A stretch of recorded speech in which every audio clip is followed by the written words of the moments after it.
My mother-in-law co-signed my car loan and thought that gave her the right to walk into my home unannounced, rearrange my furniture, and correct my parenting in front of my 7-year-old son. She thought being family meant she was untouchable. She thought wrong. The moment she shoved my son for winning a spelling bee, she handed me every reason I needed to call the bank, the courthouse, and her employer. This is the story of how I used every legal tool available to me and how a woman who believed money was power learned what happens when you take someone else's money for granted. I need to back up, because none of this makes sense unless you understand what kind of woman my mother-in-law is. Her name is Sylvia Crane. And from the very first time my husband Ethan introduced us, she made it clear that I was not what she had in mind for her son. She smiled when she said it. That's the thing about Sylvia. She always smiled. She said everything terrible she ever said with her lips curved upward, like the expression itself was a disclaimer, like if she was grinning, the cruelty didn't count. I was 28 when Ethan and I got married. I'm a licensed occupational therapist. I work at a pediatric rehabilitation center on the north side of the city, and I have for 6 years. I'm good at my job. I'm patient with children who are frustrated and frightened. I communicate clearly with families under extreme stress, and I document everything. That last habit, documenting everything, turned out to be more useful in my personal life than I ever expected. Sylvia didn't work. She never had, at least not in the traditional sense. She managed the finances for her late husband's small landscaping business before he passed, and after that she managed the inheritance. She moved into a condo 20 minutes from us and filled her time with her garden club, her church committee, and her opinion about how Ethan and I were raising our son. My son's name is Miles. He was 7 at the time all of this happened. He is the kind of kid who will tell you a 20-minute fact about the migratory pattern of monarch butterflies if you ask him how his day was. He loves puzzles, hates loud noises, and takes losing at board games with the seriousness of a diplomat negotiating a treaty. He is sensitive and smart, and he works hard at everything he does. Sylvia had decided, sometime around Miles's 5th birthday, that he was soft, not athletic enough, not assertive enough. Too quiet, too bookish, too interested in reading, and not interested enough in whatever she believed little boys were supposed to be interested in. She started making small comments. At Thanksgiving, while the rest of us were passing the stuffing, she told Ethan that Miles needed to be in more structured sports activities because boys without structure become men without direction. Miles was 6 years old. He was sitting right there eating a dinner roll. I said something to Ethan that night. He told me his mom meant well. He told me she was from a different generation. He told me she was just processing grief over his father and that this was how it came out. He was not wrong about any of that. He was also not right enough for me to just let it go. The car situation started 2 years before any of this fell apart. My car had died, a 10-year-old sedan with nearly 200,000 miles on it that finally gave out on the expressway ramp one February morning. I needed a new vehicle immediately. My credit was good but not exceptional because I had a medical bill and collections from a surgery 2 years prior that I was still paying off. The loan terms without a cosigner were workable but ugly. Ethan's credit was excellent, but we were in the middle of refinancing our mortgage, and adding another hard inquiry would have affected the terms. Sylvia offered to cosign. She said it like she was doing something casual, like she was picking up the check at lunch. Of course I'll help. We're family. She said those last 2 words with her smile dialed all the way up. I accepted. I shouldn't have. I knew it even then. I felt the shift in the air the moment she signed, the way the dynamic changed almost imperceptibly. I had needed something from her, and now she knew it. For a woman like Sylvia, that was currency. After that, she started showing up at our house without calling first. The first few times Ethan was home and he welcomed her in, so I didn't say anything. Then it happened when he wasn't home.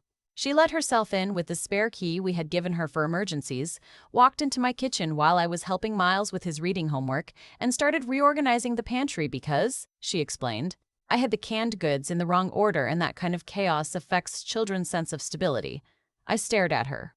Miles looked at me with eyes that were already calculating how bad the tension was on a scale of 1 to 10. I asked her as politely as I could manage to please call before coming over. She said with that smile that she didn't think family needed appointments. That was November. By January, she was coming over twice a week. She would rearrange things. She would comment on what I was making for dinner, what Miles was watching on television, how I had his homework schedule organized. She told me once that the way I was letting Miles read chapter books independently was going to stunt his comprehension because children needed guided reading, not self-directed reading. And she'd read an article about it. I am a pediatric occupational therapist with a master's degree and 6 years of clinical experience working with children's developmental needs. I did not say that. I smiled and I nodded, and that night I told Ethan we needed to put some boundaries in place. Ethan talked to her. I don't know exactly what he said, but the visits went from twice a week to once a week, and she started texting before she came. It wasn't a solution. It was a patch. But I was tired, and we were both busy, and Miles was happy, and it felt manageable. Then came the spelling bee. Miles's school held a regional elementary spelling bee every spring. Miles had been preparing for 6 weeks. He had a little spiral notebook where he wrote the words down, and every night after dinner, we went through 20 words together. I'd say the word, use it in a sentence. He'd spell it back. He never got frustrated with himself when he missed one. He just nodded and wrote it down again and moved on. That kid's resilience was something I was in awe of. The competition was held on a Saturday morning in the school gymnasium. Sylvia had found out about it from Ethan and announced she was coming. I didn't argue.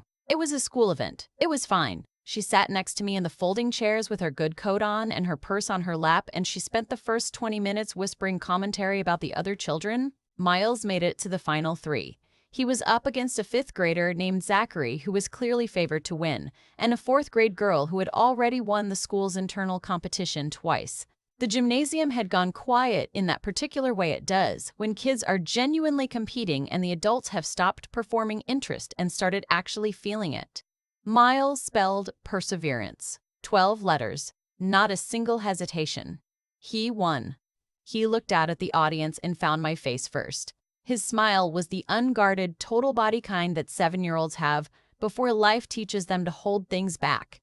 I started crying before I could stop myself, which is embarrassing but also just true. I clapped until my hands hurt. In the parking lot afterward, while other families were milling around taking photos, Sylvia pulled Miles aside. I was 2 steps behind her, talking to his teacher, but I could hear them. She bent down to his level, and this detail matters because Miles is small for his age, and she said, in a low voice that I think she believed was private, "Don't get too full of yourself. Spelling doesn't make you smart. It just means you memorized things." Miles stopped smiling. He looked at the asphalt. She straightened up and gave him one of those shoulder squeezes that look affectionate from a distance but have too much pressure in them. I finished my sentence to his teacher, excused myself, and walked over. Miles looked at me with his diplomat face on, the one where he's working very hard not to cry in public. I put my hand on his back. "Go find Dad," I told him. "Tell him I said to take your photo with the trophy." He went. Ethan was 30 feet away talking to another parent, and I watched Miles cross the parking lot to reach him, watched Ethan's face change when he saw the expression on his son's face, watched Ethan look over Miles's head toward me and Sylvia. I turned to Sylvia. "What did you say to him?" She was already smiling. "I'm just making sure he stays grounded. You're going to let this go to his head. He is 7 years old," I said. "He just won a spelling bee. His head should feel exactly this good right now." She tilted hers to one side. "Lauren, I'm his grandmother. I've raised a child. I know what."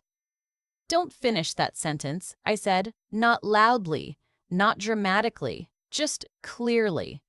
And please don't speak to Miles like that again." She looked at me like I'd splashed water on her. I went to find my husband and my son. In the car on the way home, Miles asked if Grandma Sylvia was mad at him. I told him no, that she was proud of him, that sometimes grown-ups say things in a clumsy way because they get nervous at exciting events. I said it smoothly.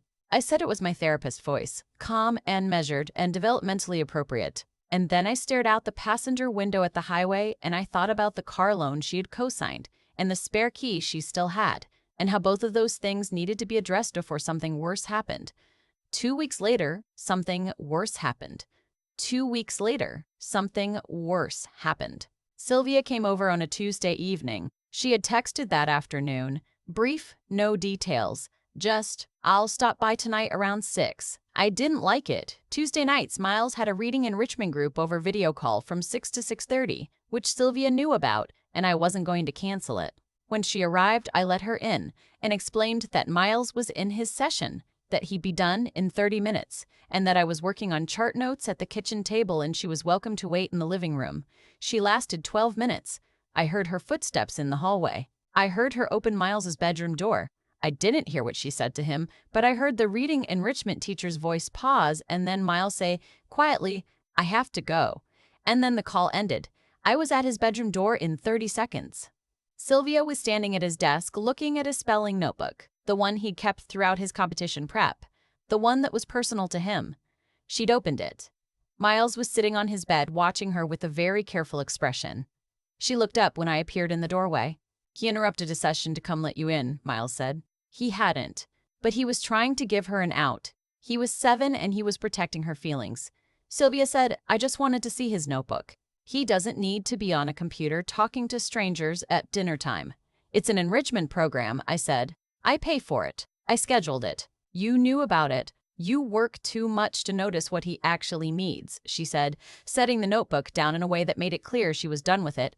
"He needs his family around him, not screens." Miles looked at me. I looked at Sylvia. "I need you to leave," I said. She looked genuinely startled. In 2 years, I had never asked her to leave. "Lauren, I'm not arguing tonight. Miles has homework. I have work to finish, and this conversation isn't productive right now. Please go." She picked up her purse. She walked to the front door. She stopped with her hand on the knob and said without turning around, "I co-signed that car for you. I think that means I deserve a little more respect in this house." There it was. I had been waiting for it without knowing I was waiting for it. "Good night, Sylvia," I said. She left. I sat on Miles's bed and we finished his homework together, and I made him hot chocolate even though it was a school night, and he told me about the word he'd been about to learn in enrichment before it got cut off. He went to sleep at 8:30. I sat at the kitchen table until midnight.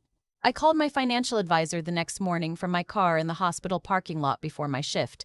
I explained the cosign situation. I asked what my options were. She walked me through refinancing the loan in my own name. My medical collection had fallen off my credit report 3 months prior, and I hadn't even registered that it mattered yet. My score had climbed. We ran the numbers. The new rate would be slightly higher but workable. She sent me the paperwork that afternoon. I didn't tell Ethan what I was doing. Not yet. I needed to think. That night, after Miles was in bed, I told Ethan about the parking lot, about what Sylvia had said to Miles after the spelling bee. I had waited 2 weeks to tell him because I wanted to be calm when I said it, not reactive. He went quiet. He asked why I hadn't said something sooner. I told him because I wanted to handle it properly. He called her that night. I don't know exactly what was said because I went to bed, but he was in the kitchen for 45 minutes, and when he came in, his face looked like a man who had tried to build a wall and kept finding the same crack. "She says she was giving him perspective," Ethan said. "I know what she says. She's not going to change overnight, but I told her she can't make comments like that to him. Did you tell her she can't come over unannounced?" He exhaled. "I told her she needs to call ahead." "She does call ahead. She texted at noon that she's coming at 6. That's not the same thing as asking. It's announcing." He didn't have a response for that. I finished the refinancing paperwork the following week and submitted it.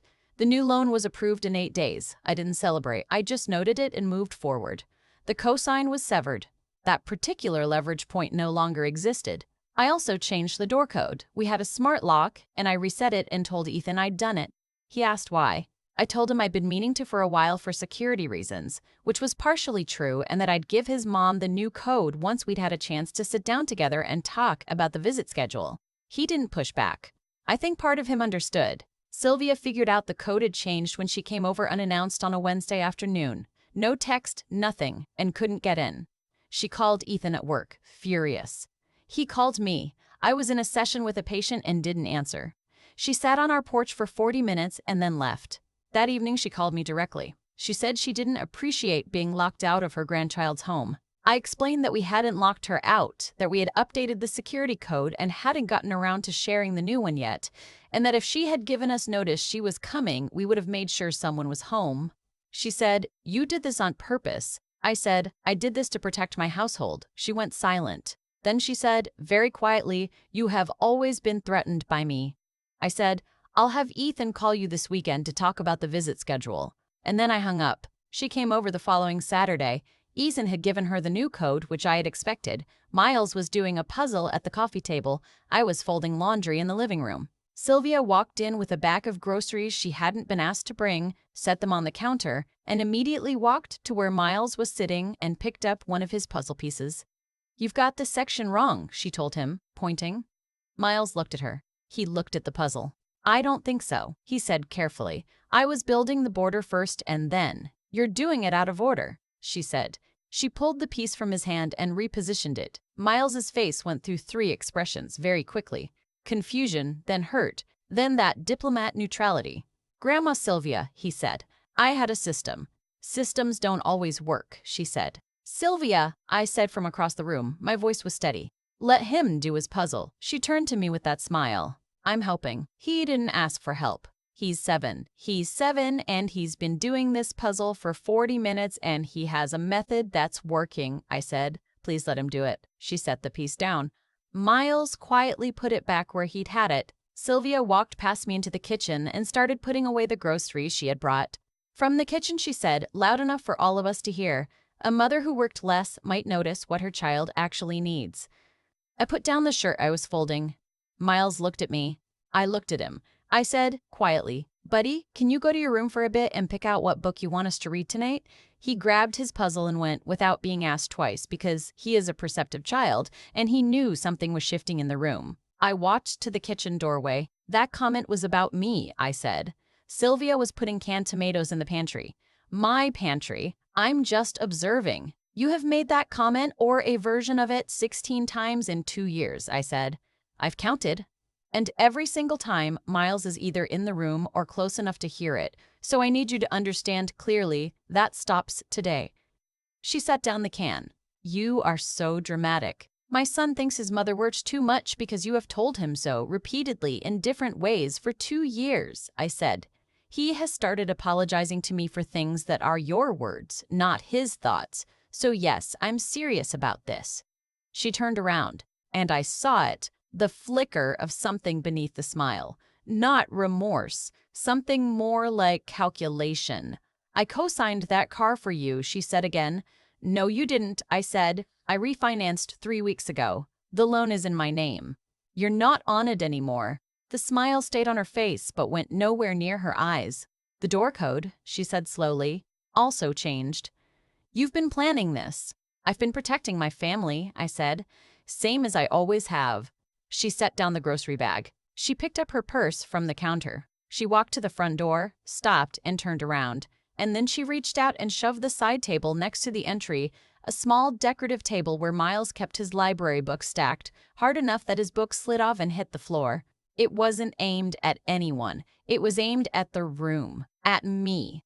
But it was violent, sudden, and loud, and Miles's bedroom door opened immediately. He stood in the hallway, holding his chapter book. He had heard it. Sylvia looked at him. She looked at me. She left. I stood very still. I looked at Miles. He looked at the books on the floor. "Mom," he said, "is she okay?"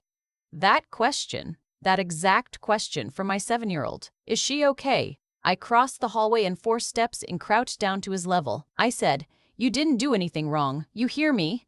Nothing about any of this is your fault." He nodded.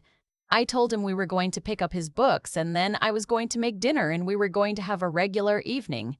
He nodded again. We picked up the books. I made dinner. My hands were steady. My chest was not. After Miles was asleep, I sat at the kitchen table with my laptop open and I typed up everything. Every incident. Every date I could confirm from text messages or calendar entries. Every comment I could document. I pulled 3 years of text messages and screenshotted every one that was relevant. I pulled the calendar invite for the enrichment session she'd interrupted. I pulled the Ring doorbell footage from the day she sat on our porch, time-stamped, clearly showing she had arrived without notice. Then I opened a search tab and looked up family law attorneys in our county. I wasn't ready to do anything yet, but I needed to understand what I had. Ethan came home from a work dinner at 10:30. He saw my face in the laptop and he sat down across from me without taking off his coat. "Tell me everything," he said. I told him everything. He listened. I told him everything. He listened. When I got to the part about the table, he went very still. He asked me if Miles had seen it. I said yes. He closed his eyes for a moment. "She shoved a table in front of our kid," he said. "Yes." "Because you took her off the car loan?" "Yes." He was quiet for a long time. "She's not coming back in this house," he said finally. "I know. I'll call her tomorrow." "I need you to do more than call her," I said. "I need us to be on the same page before you do." We talked until 1 in the morning. We talked about all of it, the years of comments, the unannounced visits, the parking lot after the spelling bee, Miles apologizing for things he shouldn't have to apologize for. Ethan cried, which I hadn't expected. Not for long, just once, when he said he'd been telling himself she meant well for so long that he'd stopped actually watching what she was doing. I missed it, he said. I'm sorry. I know, I said. I need us to both be watching now. The next morning, Ethan called his mother. I sat at the kitchen table while he stood in the living room, and I could hear his side of it. He told her she was not welcome in our home until she had a conversation with a therapist. He told her that her behavior with Miles was causing harm, and that he had seen it and was done excusing it. He told her that the cosign, the key, none of it had ever entitled her to treat his wife with disrespect or his son with contempt. Sylvia did not take it quietly. I couldn't hear everything she said, but I could hear the rhythm of it. The escalation, the accusations, the way her voice climbed and then fell into something cold. At one point, Ethan said calmly, "Mom, you shoved furniture in front of my child." I saw the footage. There was a very long silence on his end after that. When he hung up, he stood in the living room for a moment with his hand still on his phone. Then he walked to the kitchen and poured himself a glass of water and drank the whole thing. "She says you manipulated me," he said. "She says you've been isolating me from my family since we got married." "What do you think?" I asked. He set down the glass. "I think she shoved a table in front of our kid. That was enough. What happened over the next month was not a clean resolution. I want to be honest about that because these stories sometimes get wrapped up too neatly and the real version is messier and slower and harder." Sylvia called Ethan's aunt and his cousin and a woman from her church who I had met twice, and she told them a version of events in which I had been systematically controlling Ethan and weaponizing Miles against his own grandmother out of jealousy. 2 people called Ethan to express concern. He told them he appreciated that they cared and that they were working through a family situation privately. He didn't elaborate. He also stopped answering the 3rd call. She tried calling me once. I didn't answer. She left a voicemail that was 14 minutes long. I listened to the whole thing, noted the parts that were accusatory versus the parts that were factually false, versus the parts that were simply her interpretation of events, and I forwarded the voicemail to the family law attorney I had finally scheduled a consultation with. The attorney told me that what I had, the doorbell footage, the text history, the documented enrichment session interruption, the voicemail, was a solid record of a pattern of behavior.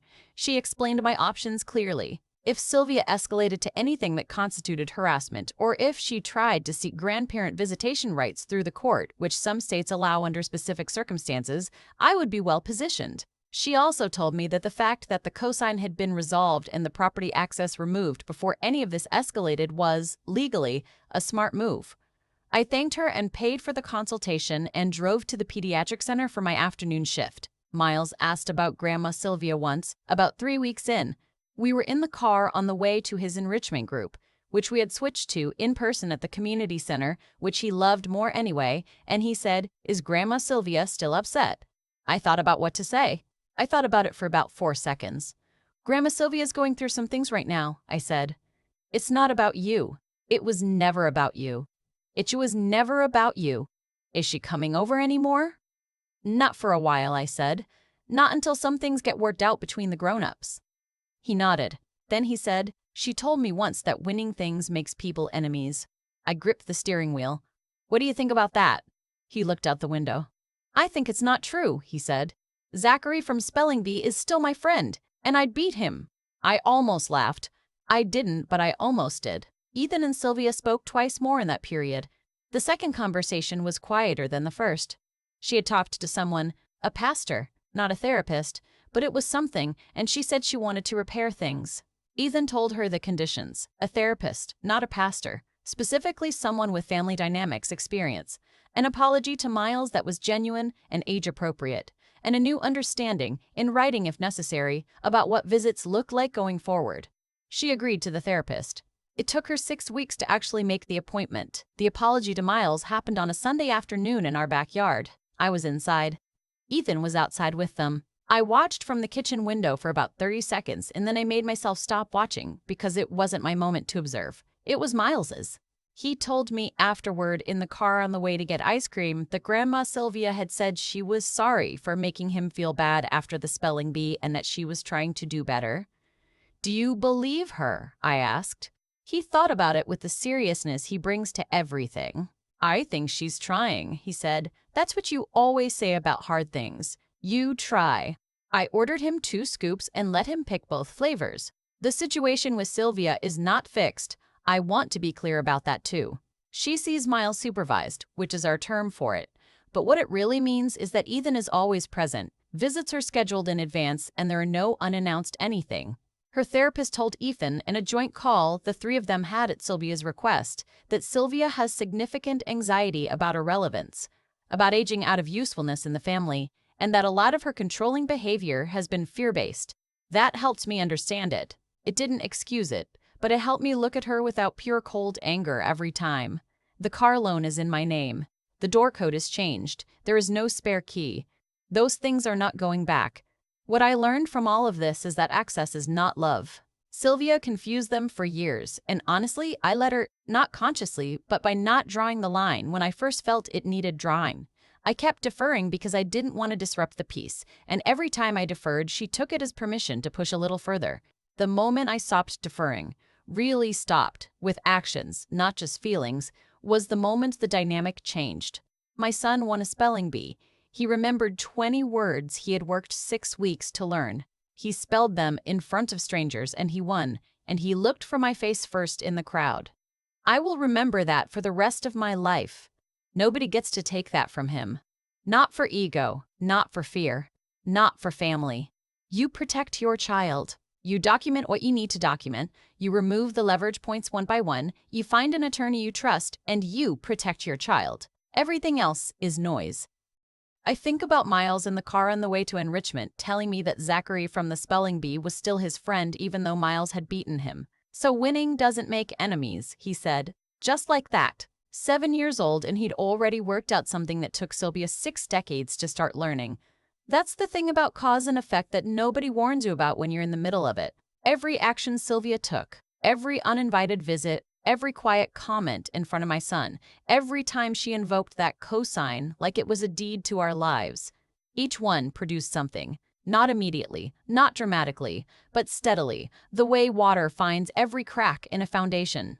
She thought she was building influence. She was actually building a case against herself. One small incident at a time, and I was the one keeping the records. I don't think Sylvia set out to be harmful. I've sat with that long enough now to believe it. Her therapist's word, fear of irrelevance, has stayed with me. She was terrified of being unnecessary, and somewhere along the way, that fear curdled into control, because control feels like the opposite of being left behind. If she could rearrange my pantry, correct Miles's puzzle, reframe his achievements as potential arrogance, then she still mattered. She was still needed. She was still the authority in the room. The problem is that what she was actually teaching Miles was that competence is dangerous. That doing well makes people around you uncomfortable, so you'd better shrink. He was starting to apologize for things he hadn't done wrong. He was watching me to gauge whether it was safe to be proud of himself. That's the damage that accumulates quietly, not from one dramatic moment, but from 100 small ones. And it's the hardest kind to point to because every individual piece looks like nothing. What I've learned, what I really practically learned, not the inspirational poster version, is that integrity requires action, not just feeling. I felt uncomfortable with Sylvia's behavior for 2 years before I did anything structural about it. I named it to Ethan. I talked to her directly. But I left the leverage points in place, the cosign, the spare key, the open calendar. And as long as those existed, the dynamic couldn't actually change because she had material access to our lives and she knew it. The moment I removed them, one by one, without drama and without announcing my intentions in advance, the situation clarified. Not because I won some battle, but because the architecture of our relationship was no longer built on obligation and debt. It was built on what was actually true. Miles worked hard for 6 weeks on that spelling notebook. He earned every word. And the morning he stood in that gymnasium and spelled perseverance in front of a room full of strangers, he was practicing something that would matter for the rest of his life. Not spelling, but the willingness to prepare seriously for something and then show up and try. That's the thing I want him to carry forward, not the trophy, the habit. Resilience isn't about never being knocked down. It's about having enough self-knowledge to stand back up and know the fall wasn't your fault. I'm still teaching him that. I'm still learning it myself. But we're both doing better since we stopped letting someone else define what success was supposed to look like for our family. The car is in my name. The door is on our terms. And my son knows that winning is allowed.